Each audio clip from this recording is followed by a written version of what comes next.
Hi. Today I'm joined by Nicole Franco, head of digital PR and AI innovation at Fractl, one of the top content marketing agencies in the US. Nicole has built her career at the intersection of data driven storytelling and journalistic centric positioning and AI powered workflows. She scaled Fractal's thought leadership offering from a small pilot into a full program serving more than 20 clients, nearly quadrupling placement volume in just 1 year. Her work has earned consistent coverage in outlets like CNN and USA Today and the Wall Street Journal, and she's now leading innovation inside a PR department during one of the most rapidly changing media eras. Nicole, I'm so excited to have you here. Yeah, I'm so excited to be here. So, Nicole, you've built your career in digital PR, during one of the most volatile media eras, shrinking newsrooms, AI tools, algorithm shifts, shorter attention spans. From your point of view, what has fundamentally changed about what good PR looks like today? So I actually really love this question. I actually think this is such a backward answer because granted, there has been a lot of changes. But I think what I would say about it is that good PR has never changed. I think there's always the same aspects of good PR, which is connecting with your audience, creating incredible content, and being relatable, really, to anyone, being relatable to people. And again, with creating that content, you're trying to answer questions that people don't know the answers to. Or you're also just trying to step into a news cycle of things that are going on and being relatable again to what's going on with the news climate. Now, what I will say, what has changed a lot is where we get our content from. So whether that be social media, it might be in podcasts, it might be, online news, which again, a lot of these things.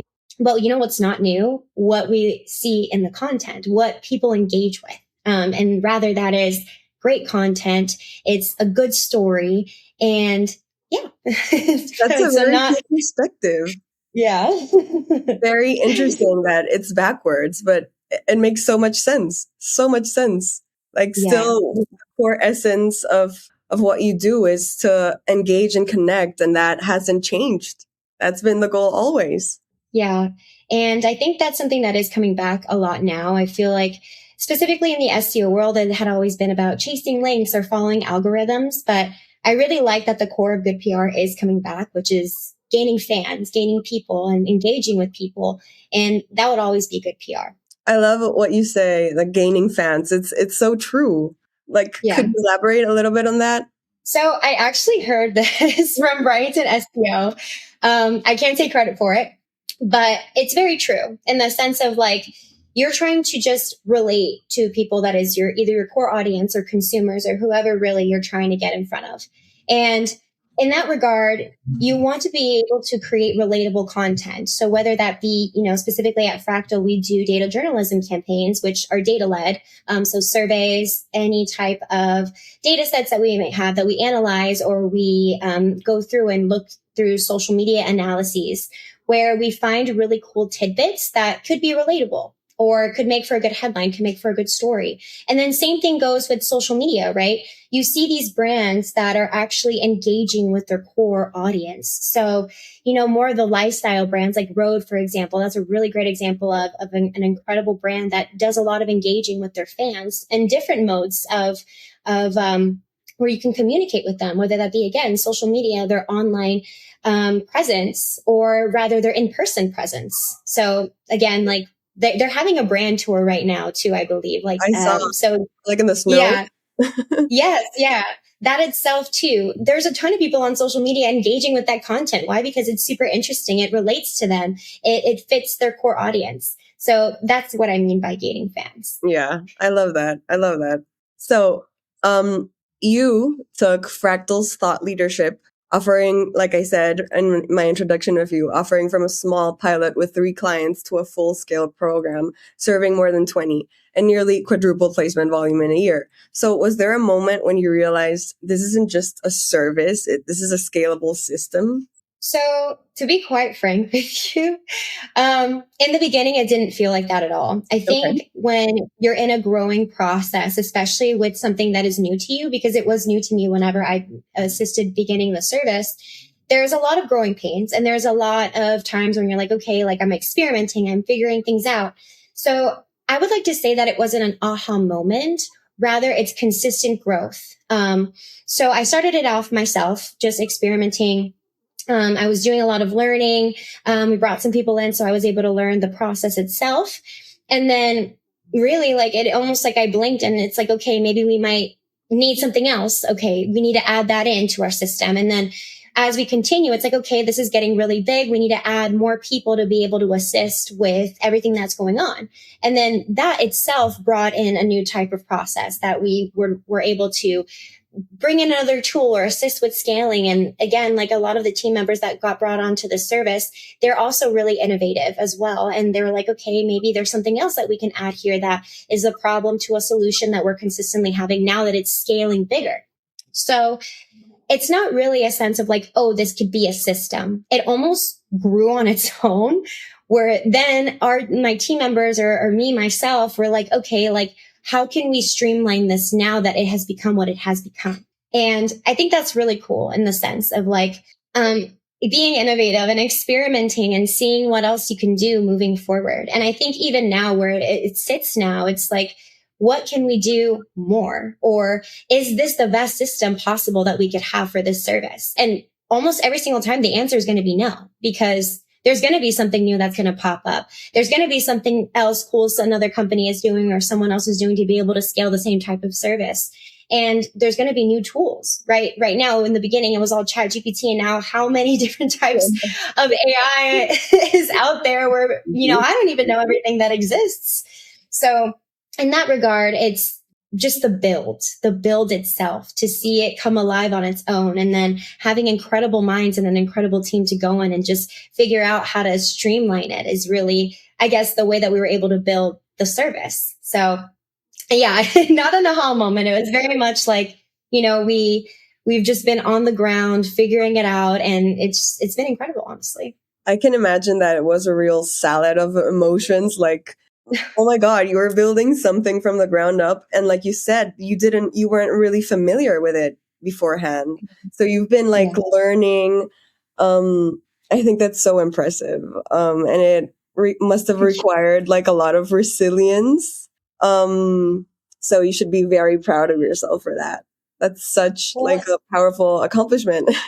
Thank you so much. Yeah, I really can't, take all the credit there either. It was something that, was stemmed with me in the beginning, but I have an incredible team and I really cannot attest that enough. They are resilient too. They are innovators, and really they never stop thinking or figuring things out, which I absolutely love too. And I think that's why it has become what it's become today, because of them as well. I love that. That's so cool. So thought leadership is everywhere right now, but most of it feels like interchangeable. So from your experience earning placements in outlets like Forbes and USA Today, what separates thought leadership that gets ignored from what genuinely earns attention? So I have a lot of experience with this in the regard of, again, like what Fractl does, these data journalism campaigns where they're very much data forward. And what I have learned is that specifically with those campaigns, what really works is, again, data that is interesting, data that generates emotions, data that is relatable, and data that tells a story, right?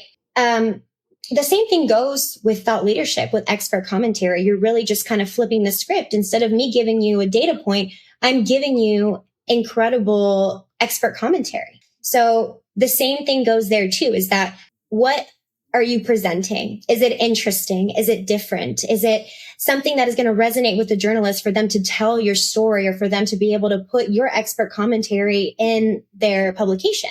And I really want to quote too a recent webinar that was actually given by Quoted. I'm pretty sure a lot of PR people are very much familiar with that specific platform. But they gave a webinar pretty much of pitching practices that you should leave in 2025 and what you should implement in 2026. And what I found extremely interesting and really one of the biggest takeaways for me was that it's no surprise people are using AI to draft commentary. I feel like everybody knows that. It's obvious. Like, unless like you're using it for ideas, whatever you're using for, everybody's using AI. You're not going to fool me that you're not. But what was so interesting is that, in that platform, anybody can submit anything if you have the platform. And there are times where a can have between 15 to 100 depending on the publication, right? A publication like USA Today, you're going to get over 100 submissions. And what I found so interesting is what they presented was that you have 50 people, right, using AI to provide the answer to the same questions. You're going to sit here and tell me they're all different? No, it's going to be all the same answer. And imagine a journalist going through and being like, oh, like, I'm so excited to get expert commentary. And they have the same answer repeated over maybe 50 different times from different people. So again, going back to that, it has to be unique. It has to stand out. And even preferably, coming from the person itself with their personal experience, right? That's the way that it's going to stand out. That's the way that a journalist is going to be like, oh, yes, this is incredible. I didn't know this. It's not part of the 50 responses that I had already gotten. It's different. And really, it adds a lot of context and beef to their story. I love that. This sort of leads me to my next question. So with shrinking newsrooms and higher content demand, what do journalists actually respond to then that today you would say most PR teams still overlook? Yeah. So again, I feel like I'm going to sound like a broken record. But well, one thing that I really want to say is researching them, right? You don't want to send, a tech journalist something related to lifestyle and makeup. I feel like that's very obvious. And if you're still doing that, don't do that. But another thing too is that they really are already looking for sources. They're already looking for data. They're already on the lookout for these types of, tidbits for their story. Again, really their goal is to write the next big story. And your goal, right, or my goal as PR individuals is to be the bridge between the brand and the journalist, right? And the problem is that we're not being bridges anymore. We're being burdens. And we have to go back to being bridges. We have to go back to, okay, this is actually going to help the journalists versus weigh them down. So I think that's what PR teams are not seeing right now, is that you are meant to be a helpful resource for a journalist versus weighing their inbox down or weighing them down with information that they're really not looking for. So again, really important. That research aspect is huge. And also assisting them in the writing process. So if you already have an idea of an incredible story that they're going to love, why not package it all together already for to make their life easier, basically. So I think that's really the biggest thing. Very cool. Very interesting. You heard it here. Be bridges. Be bridges. Yeah. So when a campaign earns top tier coverage, CNN, Wall Street Journal, what's usually true behind the scenes, you'd say? Like, is there a common thread most people don't see? So for campaigns that do really well, again, I would say it's one of the biggest things though, because I would say, again, telling the good story, but it's also being relatable to what's occurring in the recent climate, which I think is something that we tend to forget quite a bit. There's a lot of evergreen content that, can be placed at any point in time, something very general, like potentially like money tips, right? That's not necessarily anything that's occurring in the current news cycle. However, if you're going to pitch something to a journalist, you need to make it timely, because if not, it's going to sit in their inbox and be like, oh, I can write this whenever. No, you need to make it to where it's like, you need to write this story right now because it's relevant right now. So in that regard, the missing piece there is being relatable to the news cycle or stepping into the news cycle with what's occurring. Okay, these money tips are going to help you because of inflation, right?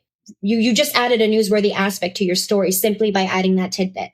Or, whatever is occurring with the Super Bowl, right? That just happened. If you had something to tell and you wanted an SME or a data point to come out and be part of a story, put it towards something that's occurring. And that could be whether it could be something like the Super Bowl that happens every so often, or it could be cyclical news, right? Like tax season happens every year, Valentine's Day happens every year, Halloween happens every year, right? And we're always going to see those cyclical news stories. So again, like that aspect of what I always see is that you need to find a way to get that story to be written right now. And that's what we see happen behind the scenes with these campaigns. They always have that tidbit there. It needs to be told right this second. I love that, but that's so true. So true. And what do you do to like stay on top of like all that's happening in the world and the news climate? I have a chronic TikTok problem,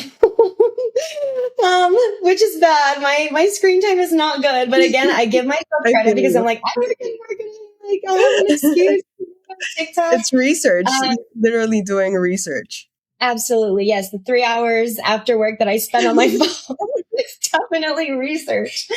But yes, I'm quite avid on social media. I'm on social media all the time, not just TikTok, Instagram, Twitter.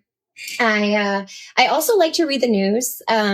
Every day I tend to go on Google News just to see what's coming up in different industries. I like to do that. I also like to have conversations with friends, really like anything that might be going on, anything that might be occurring. I do that quite a bit, which keeps me pretty much in the know for interesting enough. And then the other thing with that as well is that I do like to also see other types of resources because I know TikTok has their own like business resource. Pinterest has their own a business platform. So just kind of spotting those, seeing what's going on, what's trending, that does help a lot as well. But really, I think the number one thing is just TikTok. I don't know why it always just keeps me in the know of everything that's going on. But yes, it's pretty much how I stay in tune with everything. That's very cool. I don't know if you've heard like that joke of I read it somewhere. I saw it somewhere, and it's always TikTok. Yep, pretty much. But it's so true. Like I have so many conversations where they start like, yeah, I read somewhere, and it's like, yeah, I read it on TikTok. I saw it on TikTok. Yeah, it's just 100%. be a great tool. It can be Yeah, great. awesome. The other thing too that I use sometimes, which I'm stepping into, I don't know if I should admit this here, but I have never been really into Reddit. I feel like all the DPR people's like, what, Reddit? But I recently actually just started using it quite a bit because usually most of the news that I find is on TikTok or I do my own reading on my own. But I've actually come to find that it's very helpful as well. And there's a lot of questions there that are, I feel like are appeal to the masses. And whenever that happens, it's like, okay, is there something deeper going on? And then that's when, Google search starts or analyzing Google trends or taking a look at Pinterest and then looking and putting all of these different types of social media resources together. But that's another one too. That's kind of like, it's been, I'm not going to say it's like starting. No, it's been, but for me personally, starting to dive into. I haven't dived into the Reddit waters yet. But I've heard a lot of things about it. So I think it's worth it to check it out and see what it has to offer. Yeah, absolutely. So you've built AI-powered workflows that brought back nearly 3 hours of productive time per person per day, which is massive. What's one way AI has genuinely improved the quality of your team's work, not just like in terms of speed? Yeah, I really like this question too, because I think like one of the biggest things that people try to use AI for is to be able to cut time. But I'm going to speak from personal experience too, because I feel like I'm always on the ground with my team. Like we're always testing things out together. So from my personal experience, one of the things that I think AI has really helped me personally is my pitch writing. And I'm very passionate about my pitch writing. And I started pitch writing AI. So there's a lot of aspects too that I feel like it has helped. So specifically for me back then in ancient times before AI, we used to have to strategize on our own. We used to, specifically with data journalism campaigns, have to look at the data, analyze the data, figure out the pitch, figure out the headline, the story. And that itself, again, being very time consuming, there's only so many ideas sometimes that you can think about. You're like, oh, I can't really think of anything right now. It's not flowing. That aspect of it. Or you have the opposing end where it's like, oh my gosh, we could do 7 billion different things with this. We can go 7 different angles. And you almost have to tone down and be like, okay, wait, like what's the main angle here? What's the main reach to a journalist. And AI has helped so much with that. So in my pitching process, I'm usually like, okay, like, what are we going to do? This is kind of the headline that I'm thinking. This is kind of, what I want to pitch versus like now when I'm doing my pitching process, I can prompt and I can be like, okay, like this is what I'm thinking already. I want this to appeal to this emotion. And I want, my pitch to appeal to this that's going on in the current news. I'm really struggling to try to put it together. Can you help me? And then it gives you like 50 million ideas that you can, figure out now and that you wouldn't have thought about prior to AI existing. So that aspect of it, I think it has opened up the horizons of different types of ideas and different types of, I guess, headlines, pitches, or different types of ways that you can formulate statistics to tell a story, which didn't exist prior. So that itself, I think, has made my work a lot better in the sense of like, okay, like I had this idea, which I didn't even know how to comprehend it, nor did I know how to put it on paper. And now I have this incredible tool to assist me in not only putting it on paper, but finding a way to put it on paper, like a way better way than I would have thought about it. Very, very interesting. So I'm curious, on the flip side, where do you draw a hard line? Like what's one part of digital PR that still requires a human brain? Well, first of all, I want to say that the entire marketing process requires the human brain. Yeah, Very, absolutely. very big advocate for that. But really, I'm over here telling you like my pitching process and the ideas like that AI helps me a lot. But what's interesting enough is that the actual ideation. So whenever, we sit down and we come up with that marketing ideas for our clients, I really use AI for that. I personally take it from personal experiences, really.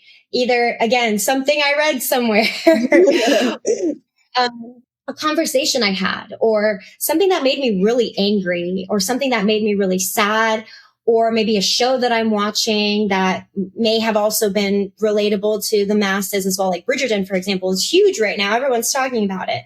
So that's where my ideas come from. And it's rare that I actually use AI to help me come up with an idea. Now, I'm not against it. I think it's great that people use AI for that. I think it's phenomenal for that, as I said prior with pitching. But the actual marketing idea itself, not really. I really like to either, take it from social listening, to take it from something, to take it from my personal experience. And I could not tell you the amount of times we're sitting in ideation with my team and I just sit there and be like, I say something random and we're like, you know what I don't like? I don't like XYZ. And then it like takes a life of its own. And then it's like, oh my gosh, like we have a full idea for a client that would have never been thought of prior if we just didn't simply talk about our experiences. Oh, that's so cool. That's where human connection, you just can't replicate that. No, 100%. Very, very interesting. So you've grown, like we said, your team from 1 person to 8 while increasing output significantly. What does a healthy, high-performing PR machine look like internally in terms of systems and habits or rhythms for you? Yeah. So really, the big thing about a system is that it needs to be elevated and replicated. So the system that was when it was just me is not the same system that it is now. And it's not going to be the same system that is going to work 2, 3, 4 years from now, right? It always has to be replicated, elevated to figure out, we're always going to find new problems that need new solutions. And that requires a new system. So that is one big aspect in terms of like figuring out a system that works for healthy. Another thing that I would say in terms of skills is that you need to have people that are agile, and you need to have people that are flexible, and you need to have people that are innovative. And I think those are all really important things because one, you're in an ever-changing industry. Really, you don't know what's going to happen tomorrow in the sense of like, TikTok. When did TikTok exist? The last 5 years. It wasn't the last 10. It wasn't the last 15. And then you're going to sit here and tell me influencer marketing exists. Do you know what I mean? Like, what? So it's that aspect, being flexible, being agile, being able to change, being able to figure out the next big thing, right? And then the last thing that I would say, and I think one of the most important parts actually for healthy PR is an incredible team behind you, because you're not going to do it all yourself. You're going to need somebody to assist, or you're going to need somebody to give you more ideas. You need those tools. You need other types of opinions to be able to give you really great solutions. And that's actually one thing that I really tell my team in every single one of we have weekly calls, and every single one of our calls is that, what have you learned? What's new? Have you seen any new tools? Have you seen anything else that we can implement? And that to me is like the perfect trifecta, or rather like into putting really healthy PR. Yeah, absolutely. Dream work. No, teamwork. Teamwork makes the dream work. Absolutely. There's nothing like collaborating with other people. I Absolutely. 100% agree. So PR and SEO and content are colliding more than ever, especially with AI search. How do you think about building authority that lasts when discovery keeps like shifting? Again, I would tell you it is that engaging content. It is relating to your audience. As someone who is avidly on TikTok and social media, I really pay attention to what people are engaging to. And funny enough, one of the biggest things that people engage with is humor. Yeah. I see a lot of pet videos, obviously, always. Like if you have any type of relationship to pets, it always seems to get like a lot of engagement, or really something relatable that is happening right now. Like with the Super Bowl, I've seen so many memes with that guy in the grass. Have you seen that? That's the guy who everywhere. ran in the field. Yeah, that too. Like it's just, it's Oh, going. the guy with the oh yeah, absolutely. Yes. Yes. And I've seen, like, for example, a lot of LinkedIn posts, specifically in my industry, of people who are brand leaders or social media leaders posting this type of content on LinkedIn, and they're getting over 300 likes, 300 likes. And like, oh my goodness, this is crazy. So again, that aspect of it, that creates lasting engagement. But again, like we're talking more in the sense of content itself that's going to be discovered by AI. And the same thing is true, is engaging content. It's content that is relatable. It's content that makes you feel something, or it's content that is related to what's occurring in the current system. Again, you can create evergreen content that is consistently relatable, like I mentioned prior with the cyclical news, right? Valentine's Day is going to happen every single year. You're going to be able to have content that can be relatable year over year, right?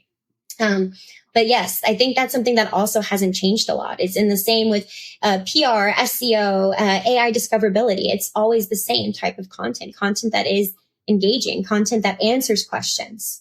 That's very cool. And I feel like just watching you talk right now, I can so understand why you are like so good at what you do. Like you're so passionate about this and you have so much knowledge. And I just feel like it just comes so naturally to you. And you genuinely look so happy talking about it. Like you have reached, I feel like the goal of being happy doing your job. Like I think it's so important. No, yeah, I love it. Well, thank you. That's so sweet of you to say. I mean, I didn't always start out like this. I will say in the very beginning, it was very hard for me to comprehend. And it was never like an easy battle or an easy aspect to see my career in certain aspects. But I do love what I do, and I am very passionate about it. And I think that's really important. Really, I think what keeps me going too is whenever you see the headline or you see the article go live, that to me will never not bring me joy. Oh. So I feel like that's very much a big driving factor as to why I'm so passionate about it, is because just that aspect itself just makes my whole day, makes my whole week, makes my whole month again. Depending on the publication. I think the Wall Street Journal, I feel like I peaked in my career, but no, that's really what keeps me going. That's so sweet and meaningful and powerful. So congrats to you for being so passionate about your job that like you can just feel your passion. It's very, very, very beautiful to see. So for my next question, for someone trying to break into digital PR or level up, what skill or mindset separates someone who can execute from someone who can lead? Okay. Well, I love this question too. I feel like I said that for like every question. But no, I really think the biggest thing, and this comes from personal experience too, because I think I've also changed a lot as an individual in my career. I was not the same person I was 7 years ago. And I'm not going to be the same person that I am now 7 years from now too. Yeah, we're not supposed to be. Right, exactly. I think really the biggest thing, like if you want to elevate in your career and if you want to genuinely, get somewhere a lot faster, is to be teachable, right? And continuously learning. I'm going to be the first person to tell you, I don't know everything. at sometimes I feel like I know nothing. I'm like, what, what's going on?